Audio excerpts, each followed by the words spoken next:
They say winning ain't everything. Well, we don't have them type conversations over here, man. Had that conversation with the losers. We trying to win at everything we do.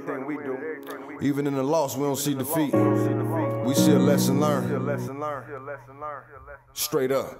Look, I came into this world in 1978. The doc looked me in my face and knew I was something great. 45, 42 Prescott, that's where I'm from. Grew up in the slums around dope dealers and bums. As humble as I was, I adapted to my habitat. In my own lane though, far from where they crashing at. Dumb bar graduate, the game I'd have mastered it. Served in the Navy, look, y'all don't know the half of it. Pops passed in 01, moms passed last year. I know they up in heaven smiling down, crying mad tears, cause they son making it. No telling where I'm taking it. My city been cursed, but I feel that I'm breaking it. Coached at Wayne High in 15 in one state. Seen the fork in the road and went straight. I know what I'm worth, I'm OG King Kirk. Brooklyn Nets gaming crew legend, let's work. Hey, this is OG King Kirk, your host of the OG2CENTS podcast. I want to thank each and every one of you who continue to tune in each and every Sunday. We truly appreciate it. Make sure if you're watching on YouTube, you hit that subscribe button, like, comment, and share it. Give us a 5-star rating on Apple Podcasts, helps us out a lot. Links are in the descriptions for all available streaming platforms. Let's remember to continue to stand up against any forms of social injustice and racism. And this episode is brought to you by Zenni Blocks. Make sure to armor your eyes with Zenni Blocks virtually clear blue blockers. It's important to protect your eyes from the harmful blue light from your digital screens, so you'll have less eye strain, and that makes for better sleep and performance. Check them out at zenni.com/gaming or follow them at Zenni Gaming on Twitter and Instagram. This episode 53, from bros to the pros, finally got my best friend, my brother, my business partner, LT on the show. He's the creator. Let's not get it twisted. He is the creator of the NPBA. I came along after he had this brilliant idea. He's the creator of the NPBA. He's also was a draft analyst for BucksGG in season 1 of the NBA 2K League. And now he is the highly successful GM and head coach for MavsGG. So without further ado, LT, how you doing, bro?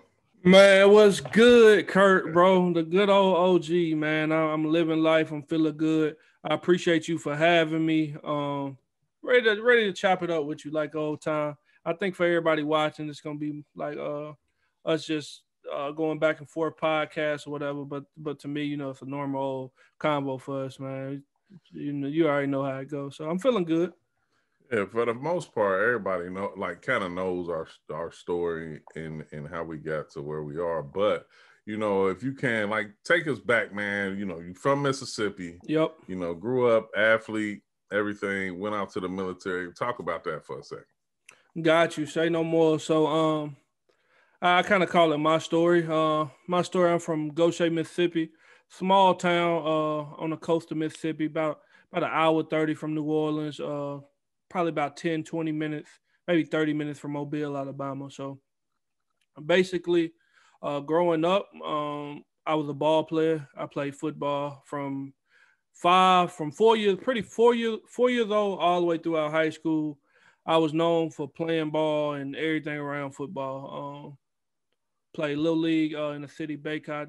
That's pretty much where I kind of hopped on the scene and kind of was known around my town. Played for a Little League team who won a lot of games. I won a whole bunch of games, traveling around Little Leagues against other city. You know how it is with like Pop Warner, Little League. That's huge everywhere, definitely in the South. So people knew me as that kid that scored all the touchdowns. I played halfback. I was a monster in Pop Warner. I scored 6-7 touchdowns a game. So throughout middle school, just growing up, I was just known as the pretty much, it's called Baycott Park. What's the name of our little Pop Warner field that everybody played at. So I was pretty much known mostly for playing ball. Throughout middle school, pretty much the same thing. I think in middle school, though, I kind of started discovering other things about myself. I started getting into like anime and video games type crazy. So I started standing out a little bit more for the kid that like to do know what I'm saying, other things other than just the typical things that an African-American male be doing throughout middle school. But on top of that, I was still the kid running all the touchdowns. We were undefeated our 8th grade year, basketball and football. 8th grade, like I said, I played halfback for the football team. I started the 2 guard for the ball team. We ain't lose no game, basketball or football there. So I think I rushed for like 1,300 yards my 8th grade year, something crazy. We won every game by a lot of points. I only played the first half. So reputation-wise, throughout my town, it was just football all my life. Got the 9th grade, got moved up to varsity. And that's when I started discovering even more about myself. I kind of hit a streak the way it was like 2K was a little bit more than football to me, and video games started becoming more my thing. I'll be real, and I only said this to a couple people throughout my life. I hated football. It's kind of tough when everybody know you from one thing. You slowly start discovering that you really weren't messing with it, man. So South Mississippi, humid, crazy humid. Put your helmet on, hit somebody, run around the field 50 times. It wasn't fun. I ain't really get tackled much because I was a little better than everybody else. But throughout that process, craziest part about that, I really learned like my biggest life lesson, man. I had a stepdad growing up, and he told me, he said, I'll never forget it. Never forget the words, OG. He looked at me, he said, you come in here after practice or whatever, and you play this game, all those kids that you 3 times as fast as, they working, and they gonna catch you one day. And I said, you know me as a child, I ain't care about. I was like, okay, I'm about to play the game. So got to high school, 9th grade, moved up to varsity. Amazing success there. Started varsity my 10th grade year at receiver. The halfbacks we had in the 12th grades, they was pretty athletic and pretty good there. So I didn't get the halfback position. So I went to receiver. With everybody in town knew I was gonna be something real big. But throughout my 10th grade year, I dislocated my shoulder, and it all went downhill. So I was that kid whose shoulder popped out every other play from there. So I started receiving my 10th grade year. Did pretty good. Probably had like 400 or 500 yards receiving. In and out, depending on what formation was running, or whatever the case. 11th grade year, started halfback, of course. Had an amazing year, but I think I only played 6 games because had shoulder was crazy. I play a half, shoulder pop out, I can't go in for the rest of the game. 12th grade year, I was finally back on schedule. But I ain't gonna lie to you, by 12th grade year, all them kids had caught up to me. But they ain't had my brains. I was a lot smarter. So I ended up having like 700 rushing yards and like 700 yards, receiving yards. Yeah, receiving yards. So but I also didn't play the last 4 games of the season. High ankle sprain took me out. Random practice, crazy. You know how it is the day before practice. You go through your walkthroughs, you got shorts, helmets on. One of the little dudes, little 9th grader, he had been moved up, whatever case. He wanted to get his name out there. So he hitting despite everybody having shorts on. He caught me around my ankle. I tried to juke, ankle twisted. Doc say you done, high ankle sprain, like grade, whatever. It was crazy, but that was my last game in high school. So throughout there, I had a couple walk-on opportunities. I went to one trial, made a walk-on opportunity, went to college, played probably 3 weeks on like kind of like the practice squad / main squad. Then I just hung it up, man. It was tough for the people around me because that's what I was known as. And I was known as that and the guy that played 2K. So from a 2K perspective, I started in 2K9. Started in NBA 2K9 as like really going crazy. I'll never forget it. I was in 7th grade at the time.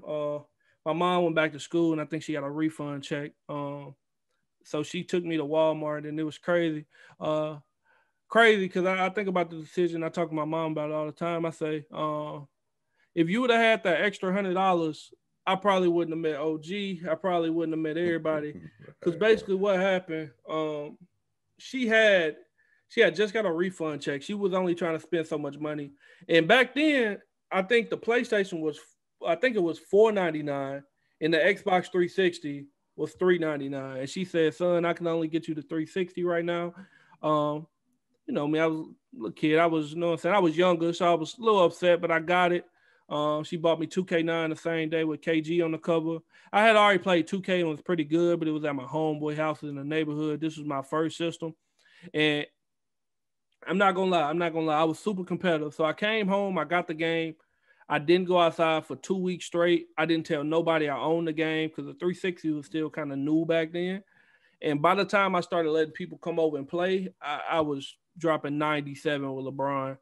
I'll never forget LeBron, Delonte West, Mo Williams was on that roster, and I was the hood star. Couldn't nobody beat me in the hood, man. So went out through there playing 2K. So that was another part of me. They knew me for playing football and kind of playing 2K throughout my high school career and then whatever the case. So I went on playing for money around the hood, driving to other cities, doing my thing, beating people. I rarely lost. Got to college the first 2 weeks there, month there that I was there, because I was only in college probably 2-3 months before I kind of realized it wasn't for me. Beat everybody on campus. It was crazy. It was absolutely crazy. But went through a couple rough times about a year after high school. Just young, trying to find myself and exactly what I was passionate about and what I wanted to do. So for me, I ended up choosing the military, man. I think I was in a decent state of mind, but it was more of I still needed guidance and I still needed that straightened path that school and things like that provided for me. So that's why I decided to go to the military. And then it was the whole part of like, I didn't have the best financial upbringing. My mom did everything she could, and same for my stepdad. But I was a guy that always wanted things. I don't mean to sound stereotypical, but I want the nice shoes. I want the nice video games. And so a military was the way that I could go and get those things and also help my mom and provide for my little sisters back home. A little bit on my background, man. I got all sisters, bro. I got seven sisters. I'm the only boy. And 5 of them are younger than me. So it was more like, big bro, I need to provide for them. So the military gave myself and my family very good financial stability, man. It's guaranteed to get a check no matter what, as long as you ain't doing that knucklehead like. So that's what led me to joining the military. So I was living. Let me ask you something though. What's up, bro? Like what made you choose the Navy though? OG, I ain't gonna lie to you, and I rarely ever told people this. I went to the recruiter's office. I had a homeboy that I used to play ball with and just run around town with. He was joining the Navy or whatever for whatever reason, but I had other homeboys joining the Army. And then my AFAP score was actually able to go. I was able to go to the Air Force also, but they was never in the office. I ain't gonna lie. Everybody was telling me to go to Air Force. It's easy, quote unquote. But every time you go to their recruiting office, they was never there because people want to join, so they ain't never have to actually go out and recruit. so right.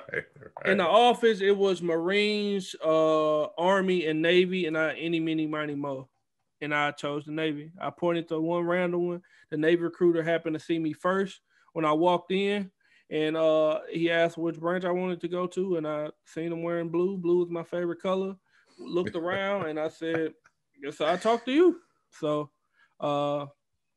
ended up going with the Navy, bro. So, what'd you do?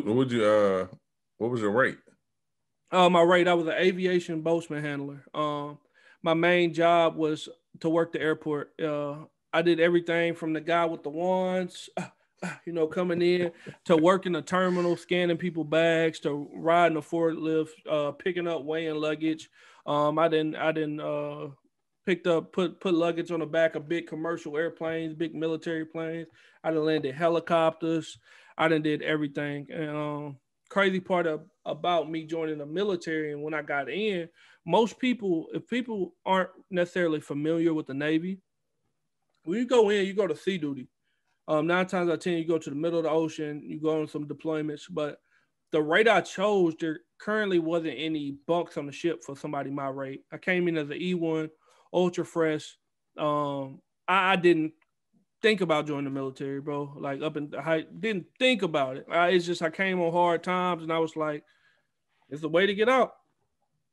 I mean, throughout high school, I used to see the kids with JROTC, and I was like, I would never do that. But So I ended up going to shore duty in the military for my first tour. So shore duty, if you've never been in the Navy, it's basically most of the time it's a reward for working so hard at sea.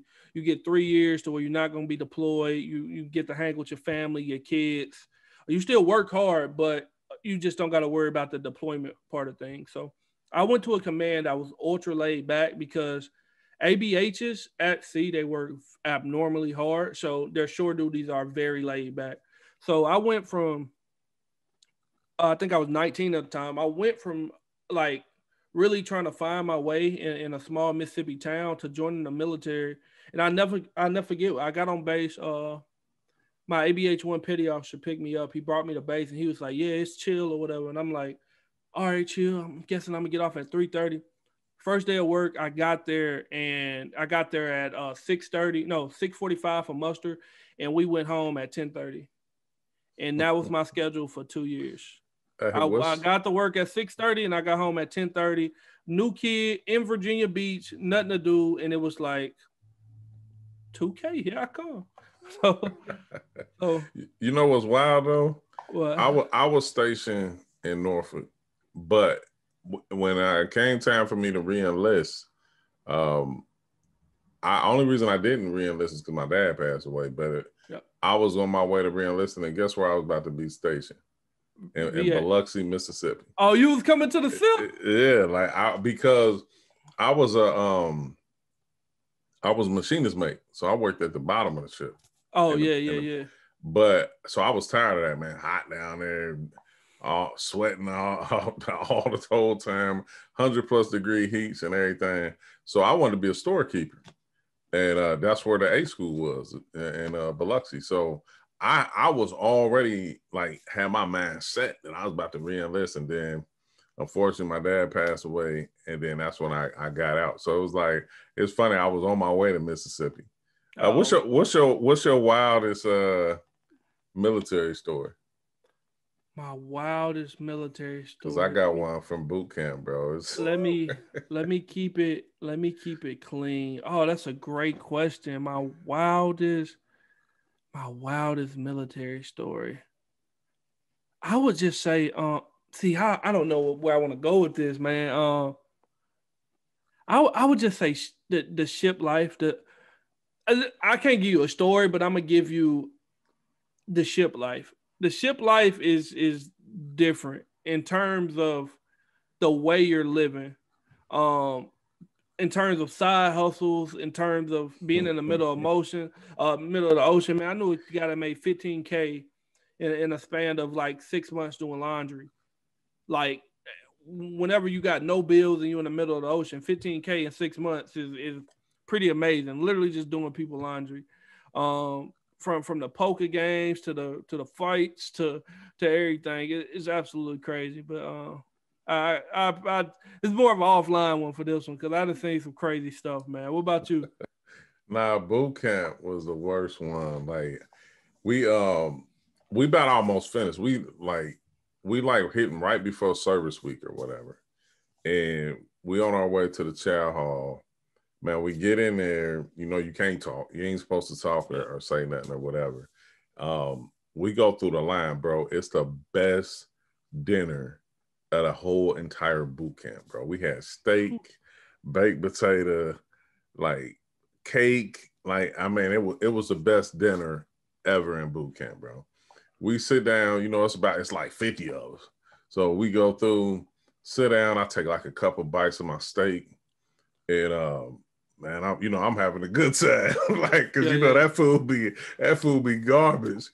Man, I took a couple bites. RDC come in and say, "Everybody get the fuck up." I'm like what? Like, he like, get up, like everybody get up, throw your food away, bro. Imagine everybody on both sides of the table hurrying up, throwing food in their mouth, like all this and all that. And he said, if you got enough time to talk, then you don't have more than enough time to eat. Come to find out, bro, 2 dudes was in the back of the line talking while we was getting food. Bro, hey, everybody Hey, as they picking up their food, they throwing stuff in their mouth. We walking to the line to the trash, Yeah. throwing stuff in their mouth because dinner time like 4 o'clock. Yeah. You It's don't early. You don't eat again until like 4 a.m. Like, so, man, bro, I swear I shed a tear, bro. Like, like on our way back, we marching back to to the barracks, man. I'm like, I said, this can't be legal. Like, man, we literally about to starve like into the morning, man. And I don't know, I laugh about it now, bro, but I'm telling you, bro, I literally shed a tear, bro. Marching all the way back, man, because I'm thinking like, man, we ain't gonna eat again until like 4:30 in the morning. And I said, man, this is trash, bro. Like, Yo, it's crazy because I think once when you was going through y'all used to have to march to the chow hall type crazy. I heard that's what the RDCs used to say. Back when I went through, our chow hall was in the same building as our barracks, so it was like, oh man, y'all, second. I heard them old school march used to be crazy. Hey, bro, you talking about Great Lakes, Illinois? It's it's scorching outside, bro. Like the winters was horrible. Yeah, But because now I went to boot camp in the summertime, but I went to A school in the wintertime. So I caught both because it's right across the street. A school is right across the street, depending on what you was going for. yep. So as soon as I graduated boot camp, I went across, man. But man, them summers in Illinois, man, it was burning up. And you talking about dungarees, boots, even though you got on the short sleeves. I mean, it's burning up out there, bro. Like, and we had the worst marching team ever, bro. Yeah. Hey, we never won anything. Did they do the A-Rock R-Poc back then? Yep. Bro, it's crazy. You mentioned dungarees. We used to sing. Our team used to sing a song and mention dungarees in the song, like one of our marching songs. They had retired them by the time we got there, so we singing it. We don't even know we didn't even know what they were. That is crazy. Yeah, y'all probably had Dickies by the time you got there. Yeah. We was. Hey, but I'll tell you what though, those dungarees on the girls though, like that was crazy. Yeah, that was the only highlight of boot camp. Like, mind you, of course we go through boot camp, all women, all guys. Now, when I went to the ship. I was on what was it? The USS Ponce, LPD 15. Okay. All guys. Like the only women on the whole the ship. Yes, the only women that was on the ship was officers. Everybody else, it was all guys. So it was like the only time I really got to see women prior to was when obviously when you work during service week. That was the best time. It's like you can be yourself, you could talk, it was regular life. You just get up and went to work. But when I went to A school, that was like college. Like, and it was wild. Like, bro, A school with everybody with everything so pent up from boot camp. Hey. It just ain't been free. Like, people was going crazy. Like, absolutely nuts. Yeah, man. Like there was some fun times, man. And like that's even the funnier part of our story is like we served in the same service, like even though we years apart and different stuff like that. But man, swinging it back to 2K for a second. Okay. Like obviously, you was working in the league, I was working in the league. You come up with this, at the time we didn't know what it was, but it ended up becoming a genius idea. Like talk about the thoughts of us, going from working in leagues. We finally hooked up and started playing together, and then boom, you get this spark one night to start the NPBA. Man, I got you. I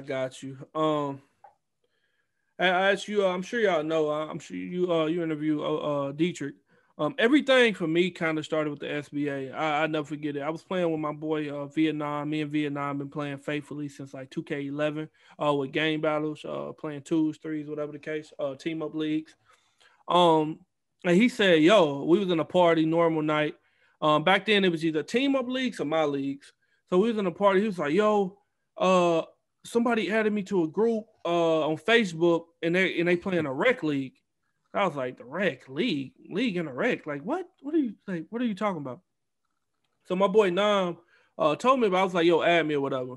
Because I was the only back then, you know, my brand NTOF. I was the main one kind of running things for us. I was kind of the point guard.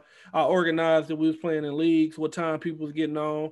A lot of work nowadays, you know what I'm saying? But now I do it professionally, but I couldn't, but it off of it. So I get in, I talk to Dietrich or whatever. I say, hey man, I'm looking to get a team. I see you was in the Navy. Yeah, I think Dietrich was the Army or was the Navy. I want to say he was a military man. Yeah, I mean, I want to, and I should remember this, but I want to say, I mean, most of the time he was stationed on Air Force bases, so I want to say Air Force. Like, I mean, naturally, that's what I want to say. Yeah, I knew he was a military man, so we had that connection. I was like, hey, bro, I got some boys that want to hoop or whatever. So some time went by, whatever. He hit me. And he was like, yo, I think it was him or Desmond, whoever. They hit me and they was like, yo, it's your time to come up. Do you got your team ready? Do you got your roster ready? I said, yeah, we ready or whatever the case. But me and my boys had to adjust because back then, his league, they had the anti-cheese or whatever. Couldn't use certain jump shots, couldn't use certain hesitation. So we had to dumb it down. And we sucked. We got in. I'm thinking I'm a god. I'm a baller. I ain't going to lie. I ain't the type to be like, but I was a little better than my boys. So I'm averaging, you know what I'm saying, 25, 30, 35. It's 2K15 easy to score. But we're in the game with 40-something points because they had on all funny jump shots or whatever. So me absolutely falling in love with what was going on. I asked Dietrich, he asked me whatever, could I run the G League? And I went up and I took over the G League side of things because they had a long wait list or whatever. So I'm running teams playing. I'm saying what teams coming up, what teams not coming up. And you know what's crazy is one of my first teams I had in the G League was Big West. Big West and his team. All the country boys he brought in. He was in the G League. Him and his boys or whatever case. So Big West came in and he was rocking or whatever. He was doing this thing. They was decent, but he was real like more professional, more on top of it. So I let them move up or whatever. So I took him from the G League directly up to SBA. So I did maybe 4 or 5 months at SBA, maybe a little less, maybe a little longer. Can't necessarily remember at this point. And it died.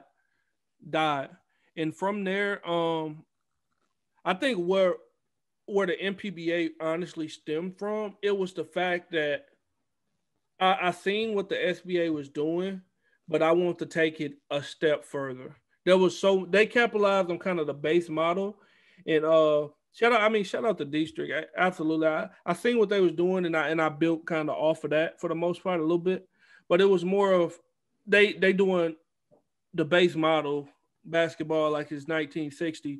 I can bring it real modern. So we went from statistics, we went from news articles. Shout out to you. And it started off more bare like season 1, as in kind of doing something similar, but we slowly started reaching back the restrictions from there. Starting in season 2. And then one thing that took us and catapulted us up further, we made the right connections early with the competitive players that was just better than a lot of the players that was playing in the other leagues on Facebook or whatever the case. We got the Dimes, we got the Demon JTs, we got it was multiple guys from that other side that was actually a lot better than anybody in those leagues. We mixed the casual community and the competitive community together to make one central community. And by season 3, so first 2 seasons went on pretty much without a hitch, but it was still another level we could bring in. And that's when we brought you in. I think currently before that, we was playing, I think we was on the SBA roster together. Yeah. I'm moving kind of moving too fast, skipping over things. So throughout that SBA process, like I said, 4 or 5 months, but a normal 2K season go about 3 weeks. So we played probably 4 or 5 seasons in the SBA. And throughout them, we started our first season, me, Nam, ASAP, Bowser, probably went like 3-18, something. But we was horrible. It was just me. And then Nam, he was playing like some point guard, a little bit of center then, so he wasn't the player he was today. He was still good, but he wasn't where he at today. Now he better than me. But so we went from there then to the next season, picking up a couple players, a couple of my boys falling off, real life hitting them. having babies, children, the whole nine. So I'm still in the thick of things playing 2K. Got a little better. And then I remember the season we picked OG up. OG, remember you was with ABL and you was telling us the differences between the leagues or whatever the case. I think ABL was on the hiatus also, where they was just now ending. You actually play, I'll never forget the first time I heard of OG and met him. He was actually playing with they was on the Mavericks. It was Email Shots. It was OG. It was Paperboy. It was Paperboy. I was like, man, I hate this team. We can't beat them. OG was sitting there with the Monte Ellis jump shot and the mountain boots, like smacking threes with a Monte Ellis jump shot. You know, Monte from Mississippi, so I know Monte Ellis jump shot because he from Jacktown. He from up there in Jackson. So I knew about Monte Ellis jump shot. And I said, man, who is this dude? He hitting all the shots. He getting all the rebounds. So I never forget we couldn't beat y'all, and actually that season, I think y'all end up losing like in the Final Four to Brother Pride now back then. I don't even think people knew that was them. Brother Pride. Man, let me tell you though, and that's it. I was playing at work at the group home. Signal was trash. Paperboy signal internet was trash. Like we was lagging like out of control and ended up getting upset. We was like 22-1 or something like that, and ended up getting upset. Bro, I'd never forget. Y'all was totally undefeated because back then, like I said, it was like basketball in the 80s. Like a lot of things was like kept on like Google Docs, Google Sheets. You just click the link. It wasn't no websites or nothing back then. And I remember I checked the Google Sheets. I was like, man, these dudes beating everybody. Yeah, y'all was beating up on Zay Poppy them, like all the big time teams who was running the SBA or whatever the case. You know you're doing something good whenever the administration team was mad at you. I remember they was mad at y'all taking too many mid-ranges. They said, like, I was like, man, they crazy. And then hey, you forgot about Baby Wade. Yo, whatever happened to Baby Wade? Hey, I love to know, bro. Like, I mean, he moved from Kansas. I think he was living in like Kansas or somewhere like that. But man, he was hilarious, man. Bro, that picture, you remember the picture that was on the Facebook page? Hey, I swear, I'm gonna find it. I'm gonna find it so we can pop it up on the YouTube. Bro, that's the most. I will never forget that picture. I still like if I ever come across it, I'm gonna die laughing again, bro. Hey, I couldn't. Every time I seen it, I couldn't help but to start laughing, man. But he was at that time. He was a damn good 2K player, though. Like I mean, but yeah, that back then, especially, I mean. You look at the rec in 15, it was a lot of stuff going on with that, man. But yeah, but I'm gonna find that picture, and I swear everybody gonna get a good laugh out of that. Bro, that is, bro. If people come from that era, like it instantly gonna die. But crazy thing about Baby Wade, I never forget. We were supposed to play y'all or whatever the case, and somebody told me they was like. Which I had noticed it, but I never tuned in. They was like, he only go left. Right. And I said, I said, hold up. He only going left. And then you start noticing things like that. Now, I think that's whenever I really started to get into the background and stuff like where I'm currently at in my career, you know what I'm saying, with coaching or whatever the case. Because back then it was just video games, man. You turn it on, you play. It wasn't as advanced as it was today, but that's really whenever I start working towards helping and let my boys understand like, yo, he only go left. Let's play him this way. And it really tapped into my mind. There's still a step ahead because, you know, back then the consensus was there's the NBA and there's 2K and they're totally different. But I'm slowly things you start picking up on over the years. But no, I'll never forget. So y'all lost or whatever. And then I picked you up the next season. We was talking. You ran ABL G League also, if I'm not mistaken, like the D League or whatever the case. It was called the D League back then, wasn't it? Yeah, it was D League then. It was D League, yeah. So, and I'm telling my boy, I'm telling Nam, yo, we picking up the center. He played with the Mavs, the dude with the Monte shot. That's CURT. I've been talking to him. So we bring you in, and we was young at the time, bro. I think at that time I was 20. I was 20 years old. Everybody know I'm 26 right now. 26 years old. Back then I was 20, so that's about 6 years ago. I was young. I never forget, I didn't even hit my 21st birthday. And you was a lot older. So for us, it was it was dope having that older figure from the fact that you knew a lot more. You brought a lot of knowledge to the team.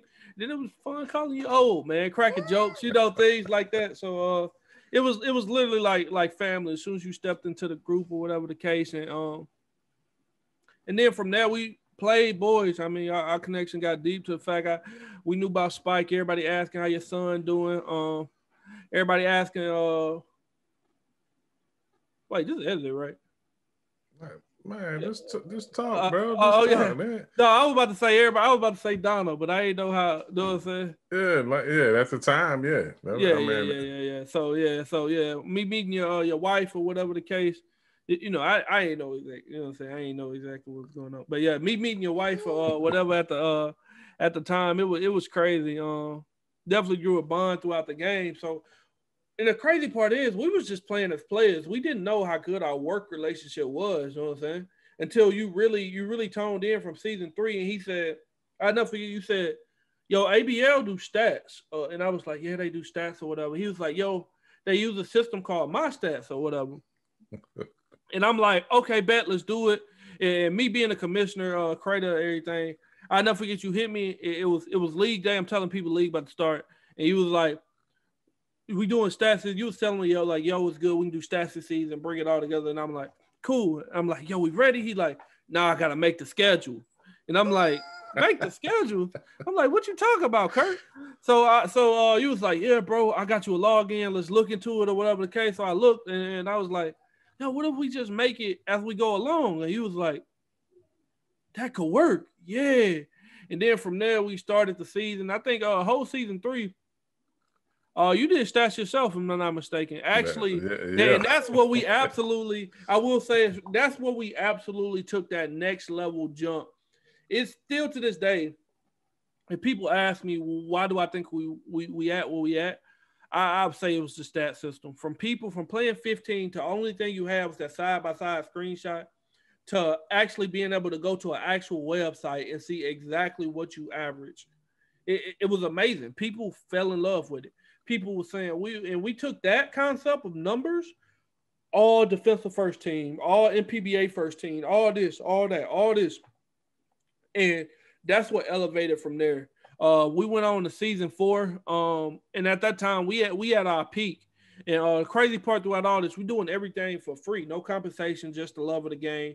Me, you, Wes. From there. I remember you really told us like, yo, let's use our players as stars. We putting different players on graphics. Me from my side, I'm steady hitting the competitive community.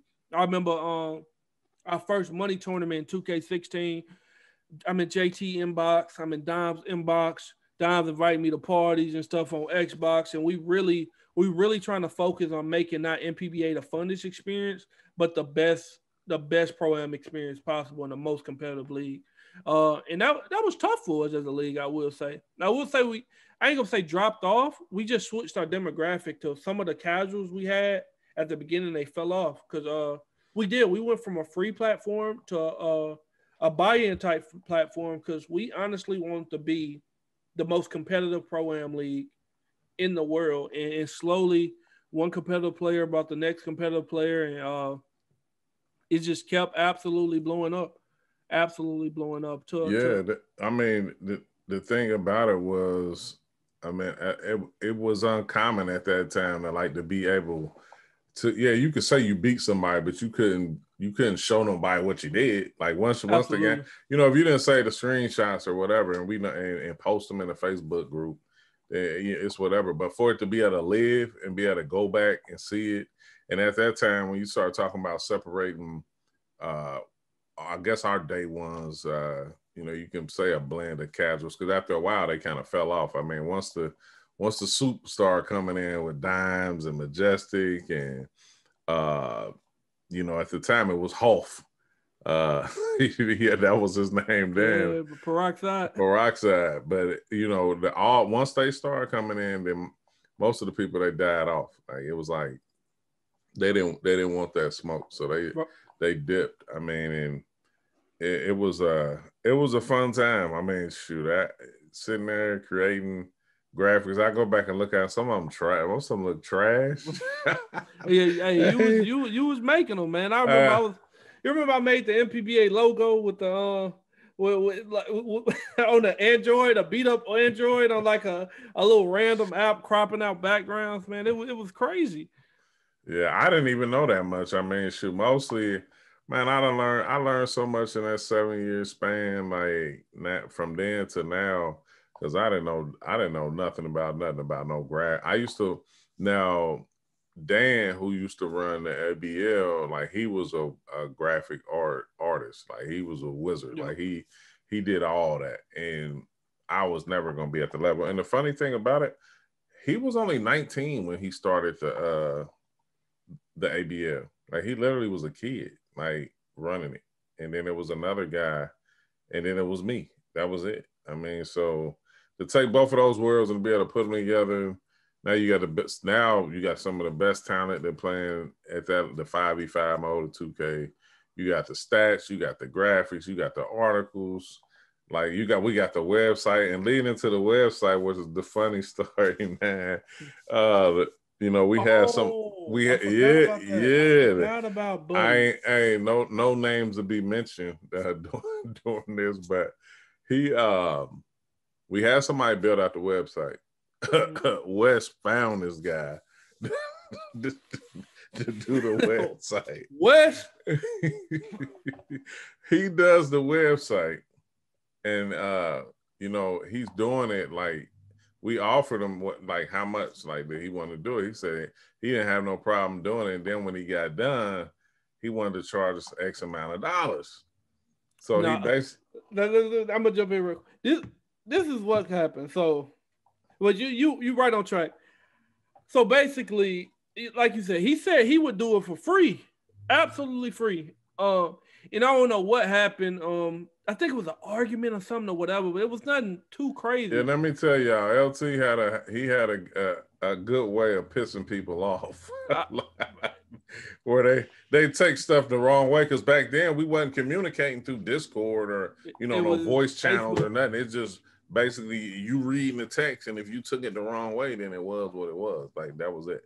Absolutely, and I can't remember. I'm gonna keep it 100 type of person. I would tell y'all what I said, but it was in the context of what some CURT or Wes would know is not that deep or whatever. But he said he was good. We was joking. He threw a little jab back at me, so I'm thinking it is what it is. But I guess it wasn't what it was. So he kind of he took the page hostage. We got everything we done worked up for all running through this Facebook page. I mean, this Wix. It was Wix. Yeah, it was Wix. Wix page. We got everything we done built, the whole platform. Statistics was all on my stats, so those were safe. But we got a kabillion hits on the website. We really stepping into that next level, and he just hijacked the page. Originally, I mean, he was the one that made it because we didn't know nothing about website design. We was just some African-American brothers who didn't know much, still new to the space, trying to learn things. And he was like, I'll never forget it because I was the one he told. He was like, give me $300 and you can have your website back. And I'm like, yo, what's up? So I'll never forget, I hit the group chat. And between Kurt was like, LOL, you see what you did? And I'm like, man, and I'm hitting Wes. I was like, Wes, you brought this dude in here. I ain't gonna say what I said at that time. I was a lot, but I ain't gonna tell you what I said. I ain't say nothing bad to Wes, but I called dude the name. I was like, man, you brought this dude in here. He all crazy and stuff, man, blah, blah, blah. And Wes was like, Wes, cool, calm, collective. Well, LT, look like we gotta pay him. And I said, man, I hit my chair, but we was in a profit back then. Even when we switched over to money or whatever the case, we never made like a lot of profit even from our first season. So 300 was about what we made on the season. So we ended up just taking that capital, paying a man. He gave us the password, and we kind of kept it pushing from there. Never heard of him. Never heard. Hey, he was from Ohio. I remember you. Hold on, you remember his name? I remember his name. Buddy. His name was Buddy. I know his last name too. I never forget it. I was mad, bro. When I say I was mad, I was mad. I was young, hot headed. I was angry. Yeah.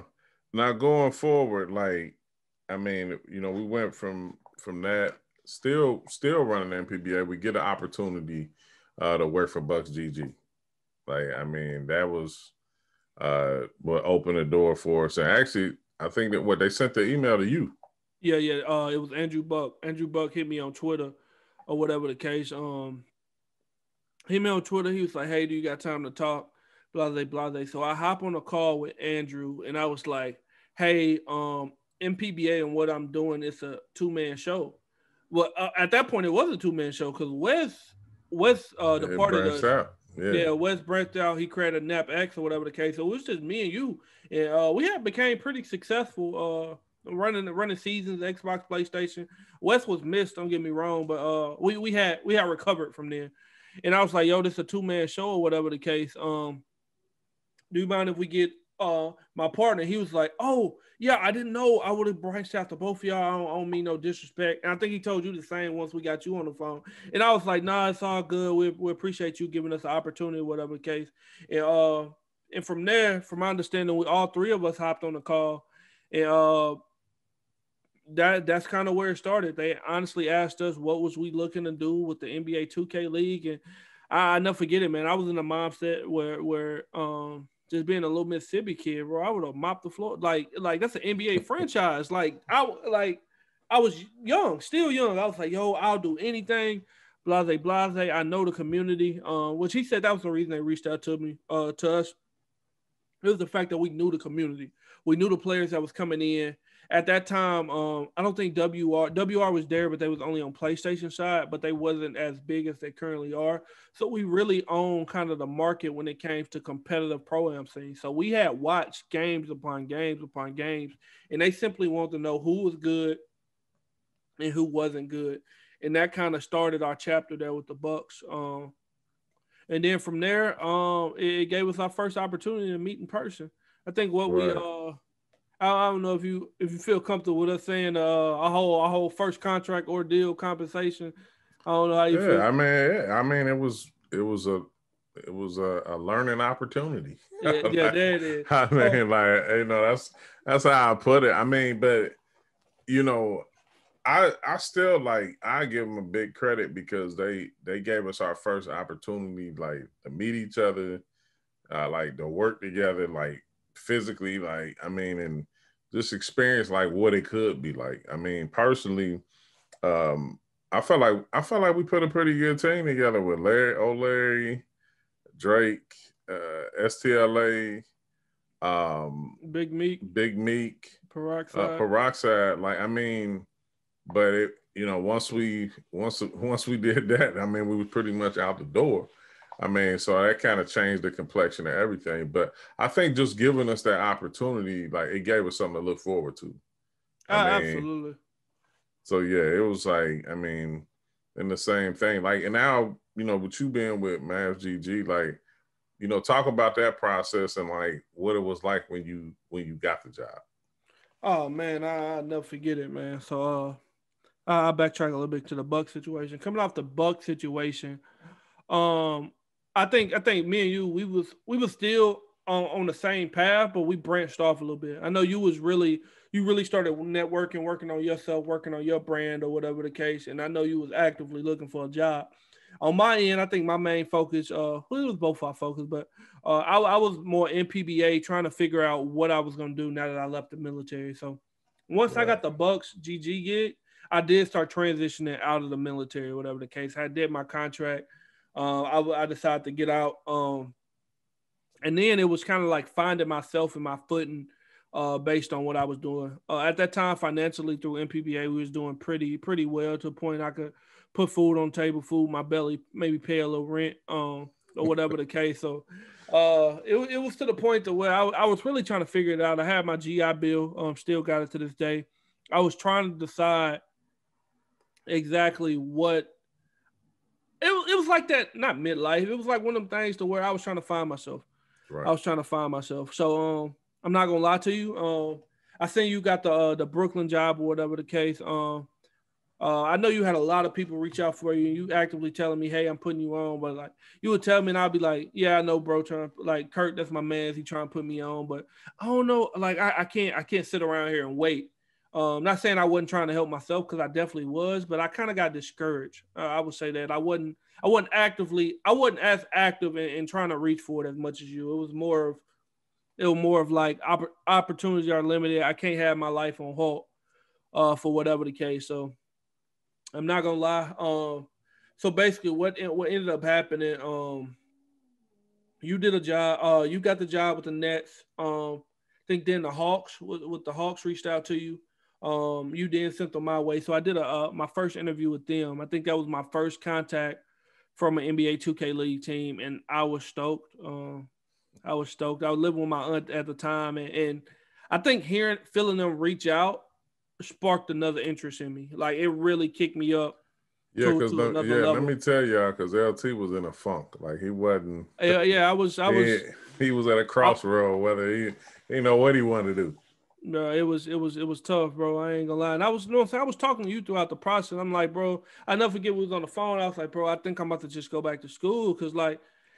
I wasn't pressed for money, like financially. I wasn't that pressed because, like I said, we was making decent from MPBA, and I also had my GI Bill. If people don't know about the GI Bill, they literally pay you to go to school. And I mean, I was living with my aunt at the time and doing a lot for them. So I had somewhere to stay. Like they love me there. I got a real close knit family. So going back to school was a real option, man. I could have focused on MPBA, building it up, making it bigger and better, and still got paid to go to college. So I was good on that sense. So it was like, did I need the 2K League at that time? I didn't think I did. And it was also one of them things that growing up from Mississippi, you don't think nobody from Mississippi gonna do nothing like that. So I wasn't like, you know what I'm saying? I wasn't pressed or whatever the case. I didn't think it could happen. So I kind of got discouraged. But once OG sent me that Hawks, I think he put me on with the Hawks. They reached out to me. I did my first interview. It sparked me, bro. I ain't gonna lie, it sparked me. I was like, it really became reachable, cause I will say I was mainly discouraged from the Bucks job, which now where I'm at now, I done grown to realize I appreciate them for giving us our first stepping stool into the industry, because I think we did all right so far. I was discouraged, man, because those guys I drafted, I was close to them. That first Bucks season, they didn't do as well, but a lot of players, I was that mentor guy, the vent guy they would call, and I would talk players through situations. So I was doing a lot behind the scene. But the way me being on the inside now, I know the way how the NBA worked financially and whatever. They just didn't have they didn't have enough budgeted to where they could bring somebody on. I fully understand that now, but I was in the mindset of I'm doing a lot behind the scene for no compensation whatsoever. But now that I'm older, I see that just that resume stamped and kind of helped me from there. So I mean, I ain't by no means salty, but at that time, the way that ended or whatever the case, I was not happy. So that kind of led me to being in my funk. But my bad. To get back on track, OG it was a teaser, man. Like it was. You got a little taste, man, and then like it's like taking a candy from a kid. You know what I'm saying? Like they take it to lick on the sucker a little bit and then snatch it from him. Like, I mean, that's kind of what it felt like to a degree. Bro, absolutely. And then it's like the hope. Even if they up front with you, you secretly think you're gonna go in there, do such a great job, and something gonna open up. And that wasn't the case, man. And I'm just young and whatever. So you threw me on with the Hawk show. It lit that fire. I'm a real motivational worker. So once that fire lit, I can knock out a million things and I'm the best worker possible. I get my funk while I'm like, I'm working my own pace sometimes. But when that fire lit is lit. So that lit the fire in me. And from there, the Mavs job kind of opened up. That was maybe a week after the Hawks job. It wasn't even long enough to where I did a follow-up interview or anything. So by the time by the time I did the Hawks interview, it was like maybe a week later I did the Mavs, and the Mavs process was so fast that it was crazy. But the way that went, Derek reached out to me. Derek Franklin, famous, he reached out to me. He was like, "Hey, the Mavs just hit me up about you, asking for a reference," and I'm like, "Word, okay." Excuse me. I'm like, all right, bet, say no more. So from there, a guy named Trey Christensen, he messaged me on Twitter or whatever the case, asked for my number, things like that. So I talked to him for a little bit, and we decided to set up an interview with our vice president, still vice president, Greg Nard.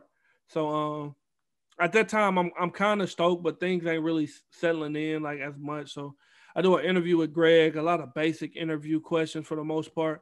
I'm spewing my knowledge because at that time, still to this day, where I was in the pro-am community, I will frankly say there was probably, I can count on one hand the amount of people that had knowledge in the pro-am community as much as I did. I was that guy who was studying the way Fab dribbles. I was studying the way Wolf locked people up back then. I was studying which ways Dimes went. I know what team was playing what night. I know the game plan. I could tell what they was talking about. I can tell who watched film and who didn't. So I think my knowledge of the game really stood out to the Mavs, and they kind of they reached out, and then it was the flight out. They said, hey, we want to interview you in person. And by then it had really hit. It had really hit, and it was like, man, this if I nail this, like I could really do it. So I never forget, woke up, my aunt took me to Pensacola, Florida, because while I live in Mississippi, I didn't want it to be a financial burden because we do got an airport in Gulfport, Mississippi, but flights are crazy expensive. So I ended up catching a flight from Pensacola, which is like an hour 20 away. I was driving. I was in my Chevy Malibu. I still got the same 2017 Chevy Malibu. I was like, yo, drive me off the airport. You can have my car, go have fun or whatever. I was talking to my aunt. I was like, yo, you can just drive my Whoop or whatever. So it was brand new at the time. It was 2017, 2018 or whatever the case. So she was like, bet. She took me to the airport. I flew out, flight back to back, and I'll never forget. I made it there before Trey and I think it was John there at the time, John Miller. I got there and I FaceTime OG, and I was like, bro, I'm here, bro. This building is crazy. I was like, yo, I don't know how to tie a tie though, bro. Like what? Like look at this. And he was like, he looked at me enough, and he was like, man, take that shit off, man. And I said, okay. Oh, I'm sitting there on the sidewalk, and if anybody know about the Mavs facility, it's in Deep Ellum Dallas. It's a nice area, but it's kind of rough. A lot of homeless or whatever the case. So I'm sitting there on the street, like in the middle next to the facility. I taking off my tie, whatever. I threw it in the bottom of my book bag, and I'm like, yo, how I look? I got the phone. I'm on the phone. OG, like, am I right? He like, yeah, you good. So. I go in, I bang out the interview with Trey or whatever the case. Then Greg Nard come over. He take me out to lunch as a team, faculty, whatever. Dimes come up, dap me up. Then he's like that. Hey, how you been?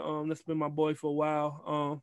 Then Greg take me across the street to a coffee shop. We do a little one-on-one. And man, the longest week of my life happened when I went back to Mississippi, bro. Longest week of my life, bro. Talking to a girl at the time or whatever the case. I'm telling her, like, yo, I might be leaving. I go back home. I'm telling my mom, like, it went good. They flew me out. I'm telling my aunt it went good.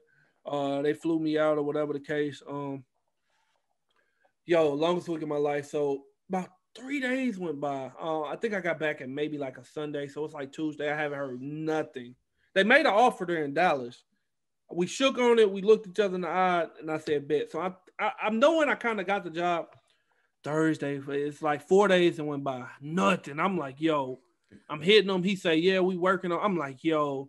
Like for me as a kid from the South Mississippi, from the hood, until the paperwork is signed, like it's hard for somebody like me to believe at that point. I don't think stuff like this is real. But despite I'm seeing OG already signed with the team though, so I'm seeing a living testimony that is real. I was just playing with OG when he was at the home he was working at on the game. The group home. I'm like, so I see the living testimony that is real, but like I'm still not believing it. So that next Monday come a full 7 days, they say, I just got your apartment, got your keys, you good to go. And I just filled the Malibu up to the T, bro. To the T, filled it up in about 40 minutes. I said bye to nobody in my family. Nobody. I'm a horrible at goodbyes. Horrible. Worst person you ever meet. People get sentimental. They cry first, and I get a little whatever the case. So when I leave, I never say bye to nobody. I leave in the middle of the night because they get sentimental on me. I call them whenever I'm 4 hours up the road and say I'm out. So I didn't say bye to nobody. Didn't even see my mom, but she knew I was leaving sometime within that couple of days. So she lived probably 30 minutes away from where I was living with my aunt. So she knew. So had seen her that week or whatever. So moved on to Dallas and there I was, man, trying to change the culture when I got there. So. Yeah, now, I mean, obviously, like the reaction, like from people from your hometown when you got the job, like, I mean, what was that like? Bro, it's crazy, OG. People still finding out day by day. I'm not a social media guy, bro. I'm the type that stay on social media in terms of scrolling content. I love viewing content. I love watching your content and other one of our boys' content, so whatever the case. But I don't post. Like I really need to learn how to tweet. I need to share things with my life. I just don't do it. It's just not in me. I think my problem is I think every time I'm about to tweet or post something or whatever the case, like me working for the Mavs and being a figure that I am, kind of now just representing more than just me. I kind of don't want to offend people, and I got to work on that. That's what I've been kind of working on. So I overthink my tweets sometimes. I don't tweet at all. So people still finding out, man. A lot more people know, but they still figuring out, man. As I share information, we just did the next DC Black History Month. I kind of shared the post on there, and I think a lot of people hit me up on message like, "Yo, you with the Mavs? You the coach?" And I'm like, "Yeah, I'm in gaming or whatever." So it's just more of, so at the time, not many people really understood the concept, and those who did, who was close to me, I did let them know, and I had to explain it from there. But overall, town consensus, my sister and everybody still back in my hometown. People do know me as the Mavs gaming 2K guy. But in terms of like local media and stuff, they didn't cover it. Nothing too crazy. But I think a lot of that is on me. I'm a lot more open than I was at the time. I just be trying to go with the flow. I'm the type to play the back seat until I get to where I need to be. So if Dallas win a championship this year, yeah, bro, I'm gonna be everywhere. I'm gonna be everywhere on every page, posting every day. So hey, well, I can't speak on that because I ain't even beat you yet. So man, we had a good one last year, man. That late start, I think we was y'all first team after that delayed start. So it put you in a tough spot, coaching wise. It did. Yeah, I think I know we had the one game and then turned it over in the last possession, and that pretty much took us out the game. But I mean, it's been a fun ride, bro. Like, I mean, I think we still just getting started. You know, our league is young. Although it seemed like, man, I mean, at the time, it seemed like it's flying because one minute we was doing this 2014 going into 2015. Now you look up, it's 2021, and you know, we both in our second, you know, going into our third season of the 2K League, man. It's just like, I mean, everybody talks about the negativities of social media, the negatives of people, of kids gaming and stuff, but here it is. It's done brought me some of the best, you know, people that I done met in my life. Like, I mean, and arguably, I mean, changed my entire life. So, I mean, I just think it's all about what you do with it. I don't know, it's amazing to this day how we just all stuck together and through everything and just and made some stuff happen. I mean, at this point of the show, LT, this is OG Wants to Know. Oh, okay. It's rapid fire questions. Answer openly, honestly as possible. Biggest influence. What you mean? How you kind of lost me though? Like biggest influence. A person. Yeah. LeBron. I'd say LeBron. Oh well, no. I'm gonna rephrase. I'll probably say my mother and LeBron. Okay. What motivates you? A championship and bringing happiness to people around me. I would say that. All right. Favorite video game of all time? NBA 2K9. Got you. Favorite sports team? Tennessee Titans. I knew that. Tighten up. Mm-hmm. Yes, sir. Favorite athlete? LeBron James, King James, baby. Favorite actor and actress? Oh man, gotta go. Actor. That's man, that's a tough one. I would have to say. Oh man, that's a tough one. I'm gonna start with actress, and I'm gonna say Megan Good. Okay. Childhood crush, absolute, just gorgeous. Right. Male actor, I would have to say, bro, that is a tough one. I would have to say maybe, I guess Idris Elba. He dope. Every time I Okay. watch him, he Okay. dope. Celebrity crush. Celebrity crush, bro. Oh man. Oh man, that's a tough one. I feel like Megan Good is a cop out. But I gotta go. I think I gotta go. Megan Good. That was the first. That was my first, bro. That was my first. My first love. Hey, favorite anime series. Oh man, hey, fire! Oh, that's bro. It's too many to name, bro. Yu Yu Hakusho. Yu Yu Hakusho. Gotta go with Yu Yu Hakusho. Okay. Favorite gaming console. Xbox One. Xbox One for the nostalgia, but because that's when we first got into MPBA and 2K. But of course, Series X is amazing. So. Hey, bro, you know I still got my my brick. I'm a bronze it. Oh, the big bro. I gave mine to one of my cousins. He pawned it. Mine died on me, so I still got it. What would you be doing if you wasn't doing what you're doing right now? I would put every ounce of time in the MPBA. Every ounce of time to just keep giving players platform to showcase their skills. I would get creative with it also.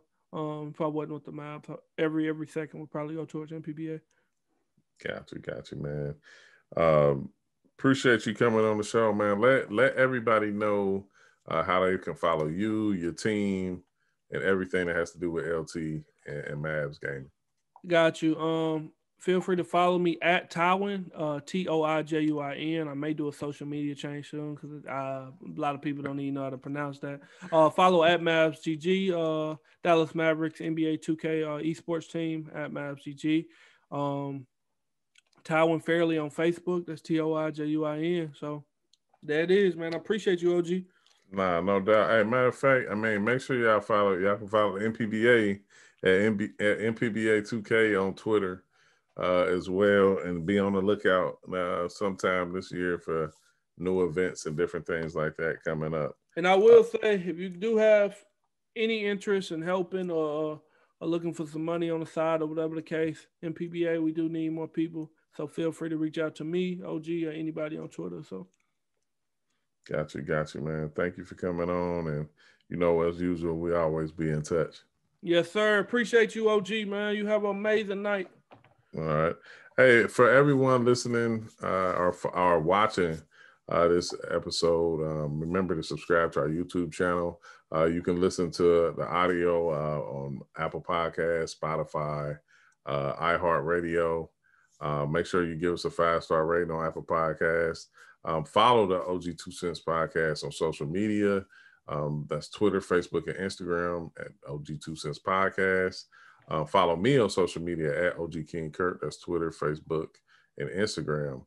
You can go to www.ogkingcurt.com for everything the OG2CENTS podcast and myself, OG King CURT. Big shout out to my team, Strider Visuals, Box Graphics, and Cy Evermore for continuing to making the show what it is each and every week. You can check me out on EsportsXTRA every Tuesday, Wednesday, and Thursday from 7 p.m. to 8 p.m. That's with host Larry Ridley, the crew, Kelly Wells Brinkley, Antonio Williams, Durham Royale, and Kevin Mamuzet. That's EsportsXTRA on twitch.tv/CompeteForever. And you can find us on YouTube and Facebook. Make sure you catch the next week's episode. And remember, if it makes sense, it's an OG2CENTS. OG out. Put this work in, fellas. And much, much, much love to the entire 2K community for always showing me love. Without y'all, we wouldn't be here. Yeah.